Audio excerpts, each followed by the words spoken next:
transaksi. Dia melakukan pidana, bisa pada saat pemeriksaan itu tambahan, dia bisa minta pengampunan dengan menggunakan pasal 8 ayat 3. Jadi setiap indikasi pidana kita upayakan pendekatannya persuasif, karena memang pajak itu tujuannya adalah memenjarakan orang. Modus yang dilakukan oleh para pengembang pajak pada umumnya kepada PPN. Kenapa PPN? Karena PPN itu real time, itu bisa dilakukan dan cepat ya, karena masanya hanya 1 bulan. Sehingga kalau misalkan kepada pajak penghasilan yang lain, saya kira itu memerlukan waktu dan cara yang lama. Nah, oleh karena itu para pihak pengembang pajak itu ya cenderung mafia-mafia pajak itu bermain di PPN.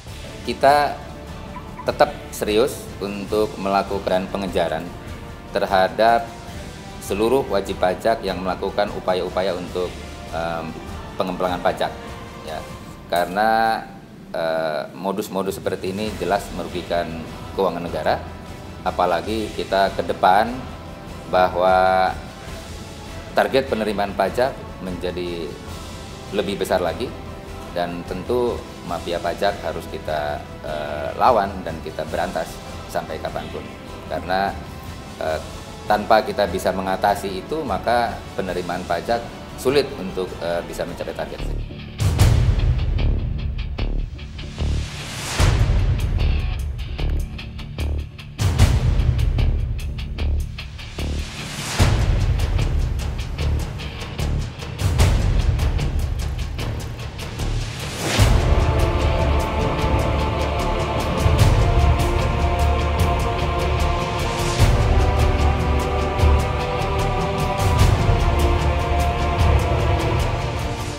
Ini sudah merupakan upaya kesekian kalinya.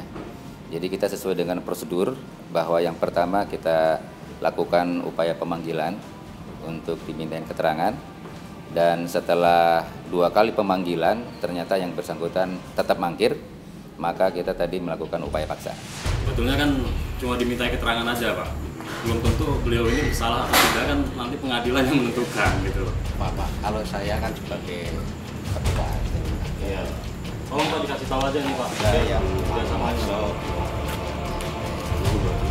Ya.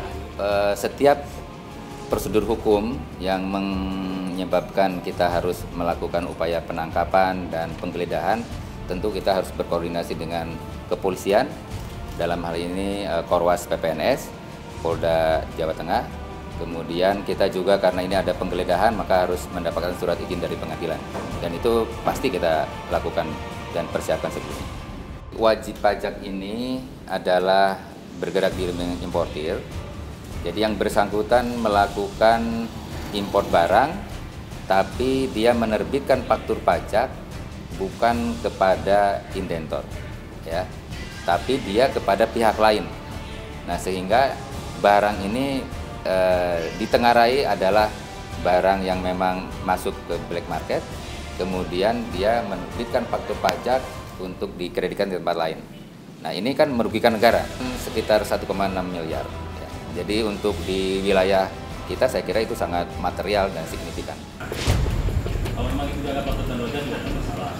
Diizinkan atau tidak, tapi yang disajikan dengan ketua lingkungan, kita berhak paksa masuk.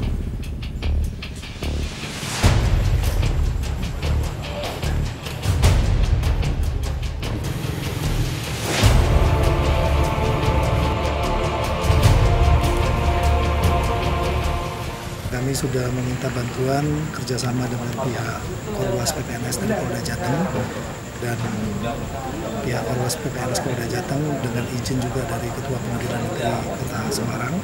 Kami sudah melakukan penggeledahan dan kami mendapatkan beberapa dokumen.